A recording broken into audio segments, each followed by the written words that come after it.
नमस्कार साथियों। पिछले वीडियो में हमने संख्याओं के बारे में एक बड़े स्तर पर जानकारी ली थी कि बड़े स्तर पर कितने प्रकार की होती है वास्तविक संख्या। लेकिन वास्तविक संख्याओं में जो कौन कौन से नंबर आते हैं उसके बारे में हम इस वीडियो के अंदर देखेंगे। तो वास्तविक संख्याएं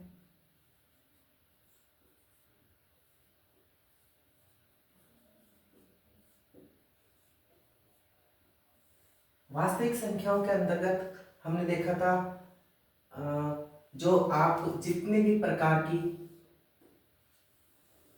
परिमेय और अपरिमेय संख्याएं हैं दोनों के दोनों ही वास्तविक संख्याओं के अंतर्गत इसको रखा जाता है। वास्तविक संख्याएं यानी कि रियल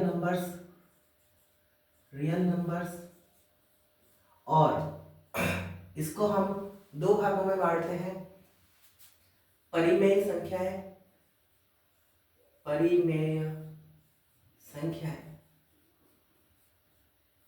और दूसरा इसका विभाजन होगा अपरिमेय संख्याएं या इसे कहा जाता है rational numbers and irrational numbers. Rational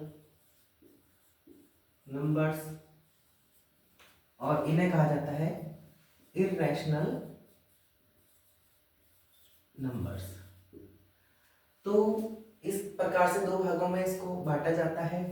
परिमेय संख्याओं में कौन कौन सी संख्या आती है, तो इसमें हम देखेंगे परिमेय संख्याएं जो है वो सारे इंटीजर्स हैं। इंटीजर्स का मतलब होता है पूर्णांक मतलब हम देखते हैं पूर्णांक में आप ऋणात्मक संख्याओं को भी लेते हो, -5, -4, -3, -2, -1, 0, 1, 2, 3 इस प्रकार अनंत तक। तो सारे पूर्णांक परिमेय संख्या होते हैं। इसके बाद हम देखते हैं इंटीजर्स के अंदर ही आते हैं नेचुरल नंबर्स या हम कहें प्राकृत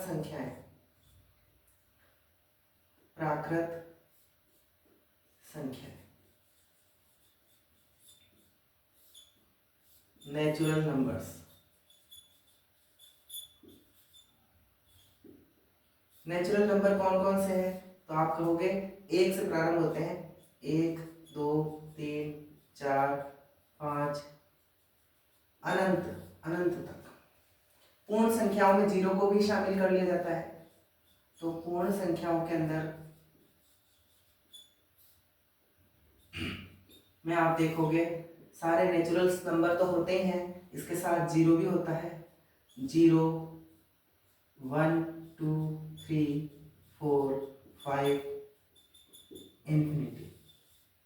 इस प्रकार से इंटीजर्स के अंदर ही आते हैं प्राकृत संख्याएं और पूर्ण संख्याएं, दोनों जो है पूर्णांक के अंदर ही हम इसको रखते हैं। इसके अतिरिक्त इसके अंदर हम देखते हैं जितने भी दशमलव संख्याएं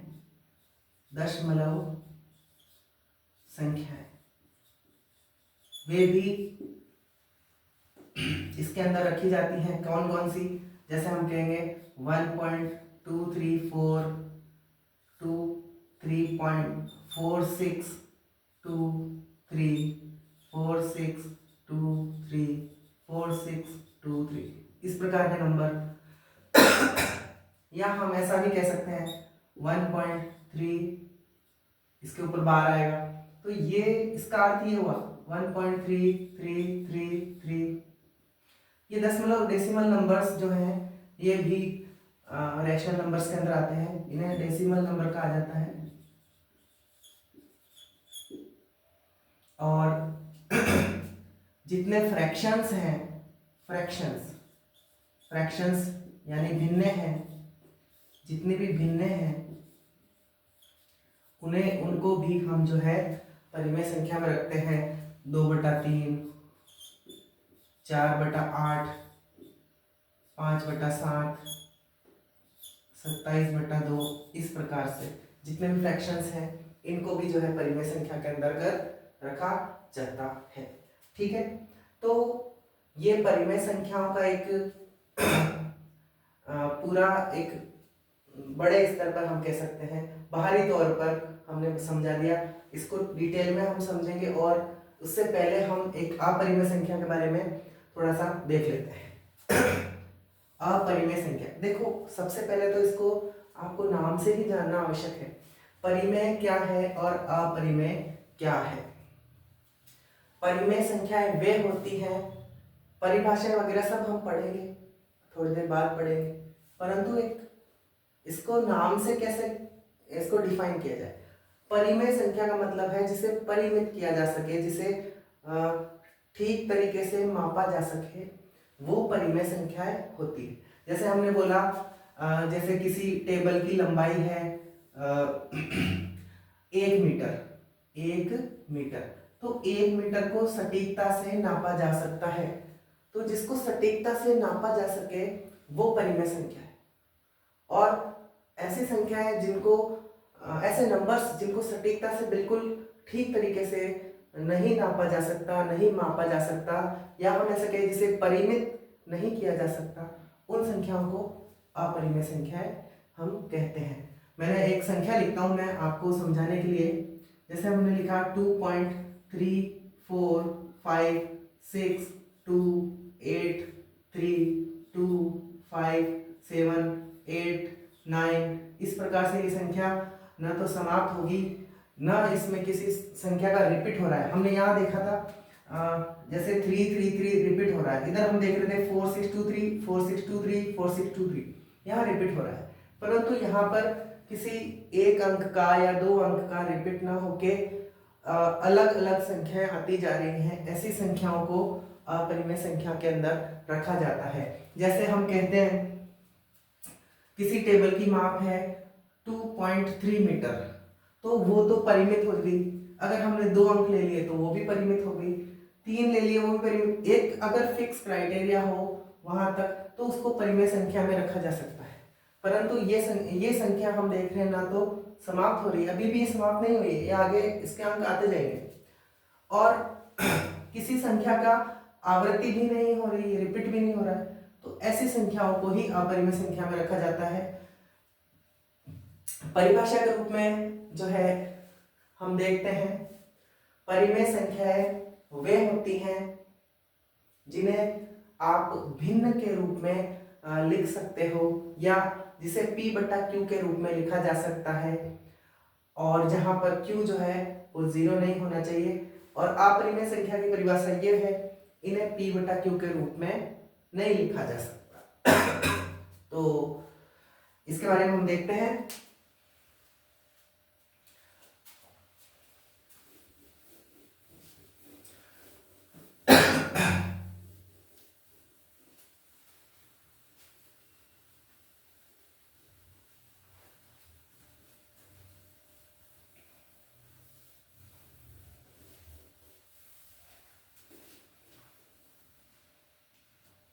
सबसे पहले हम ले लेते हैं परिमेय संख्या, उसके बाद अपरिमेय संख्या के बारे में पढ़ेंगे।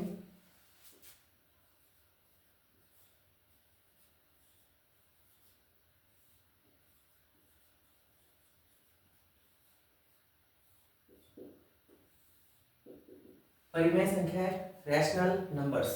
तो परिमेय संख्याओं की परिभाषा ये होती है, वे संख्याएं जिन्हें P/Q के रूप में लिखा जा सके या लिखा जा सकता है, जहां Q is not equal to 0, Q जो है वो 0 नहीं होना चाहिए। तो ये परिभाषा ये कहती है कि जिसे P/Q के रूप में, यानी जिसे भिन्न के रूप में लिख सके, जैसे 2/3, 4/7, 3/5, तो यहाँ पर ये ऊपर जो है P का मान है और ये Q का मान है। तो इनको आप देख रहे हो p बटा q के रूप में लिखा जा सकता है। अभी हमने परिमेय संख्याओं के अंदर पूर्णांकों की बात की। पूर्णांक यानी कि इंटीजर्स। पूर्णांक जो होते हैं, आप कहेंगे सर पूर्णांक तो जैसे एक ले लिया हमने, 1 2 3, इसमें तो आपको p बटा q के रूप में कैसे लिखेंगे? तो आपने कई जगह देखा होगा इनके नीचे बटा 1 लगाया जा सकता है। तो यही तो q है, p बटा q के रूप में हो गया, और इससे इस संख्या पर कोई फर्क नहीं पड़ेगा, ये एक ही रहेगा इसका मान। तो यहाँ पर q का मान 1 है।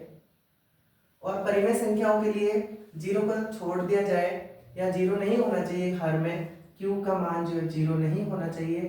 इसके अतिरिक्त p का मान 0 हो सकता है, तो वो भी एक परिमेय संख्या होगी।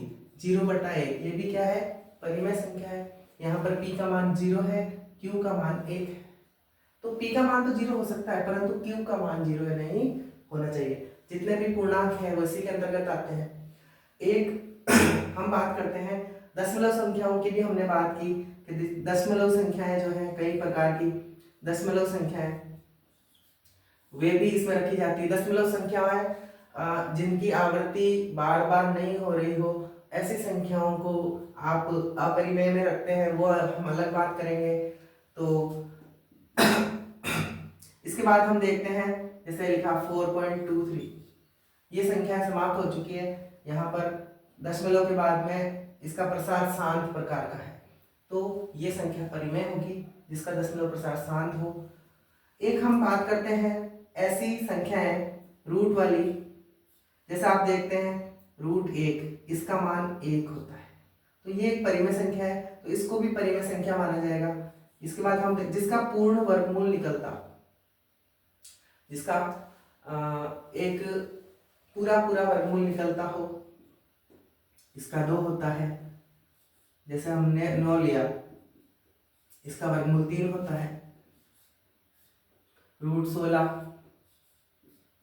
√25, √36, तो ये संख्याएं जो है ये भी परिमेय संख्या के अंतर्गत रखी जाती है, क्योंकि इसका उत्तर आएगा 4 और इसके बट्टे में 1 रख दिया जाएगा, तो इसको p बटा q के रूप में लिखा गया, तो ये क्या हो गई? परिमेय संख्या हो गई। अच्छा, एक संख्या होती है 22/7, तो 22/7 भी एक परिमेय संख्या है, परिमेय संख्या है। और एक हम देखते हैं पाई। पाई जो है एक अपरिमेय संख्या है। कैसी? अपरिमेय संख्या है, अपरिमेय संख्या। तो पाई एक अपरिमेय संख्या है, जबकि 22/7 जो है एक परिमेय संख्या है। तो इसके बारे में हम और बात करेंगे। सबसे पहले हमको देखना होगा अपरिमेय संख्या की क्या डेफिनेशन होती है। तो इसकी डेफिनेशन बिल्कुल इसी प्रकार से, इसमें ऐसा लिखा है कि वे संख्याएं जिन्हें भिन्न के रूप में लिखा जा सकता है, जहां पे हर जो है वो 0 नहीं होना चाहिए। अपरिमेय संख्या की परिभाषा ये होगी कि इनको p बटा q के रूप में नहीं लिखा जा सकता, इनको p बटा q के रूप में नहीं लिखा जा सकता। हम लिख देते हैं इन्हें p बटा q के रूप में नहीं लिखा जा सकता है, और जहां q is not equal to 0, ये कंडीशन तो लगानी ही है। तो इसमें कौन कौन से मान आते हैं? पाई का जो है मान इसके अंदर आता है, ये भी एक ऐसी संख्या है जो कभी समाप्त नहीं होती। मैं 2 अंकों तक लिख रहा हूँ, ये भी ना समाप्त होने वाली। और इसके बाद दशमलव के बाद ऐसी संख्याएं आती हैं जो ना तो इसका कोई रिपीट होता है और ये संख्याएं समाप्त भी नहीं होगी, यानी इसका दशमलव प्रसार, अपरिमेय संख्याओं का दशमलव प्रसार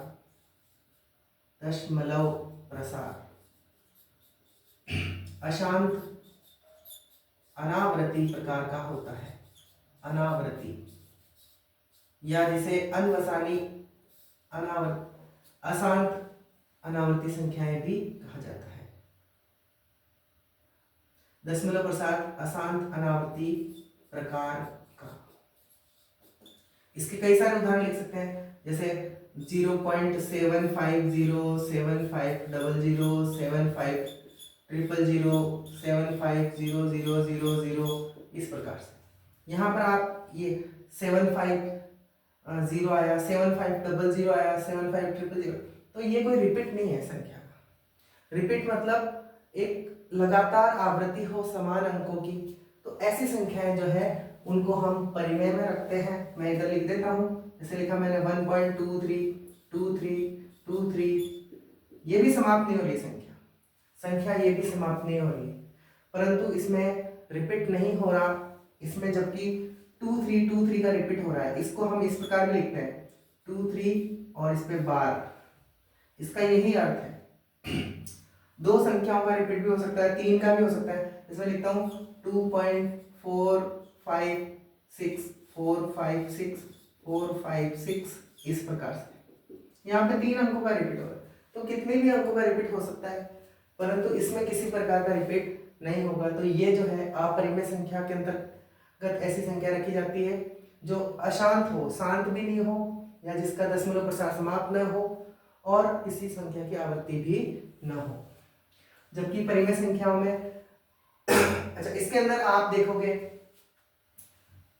हमने √1 तो उधर लिया है, √1 का वर्गमूल 1 होता है, पूर्ण वर्गमूल होता है।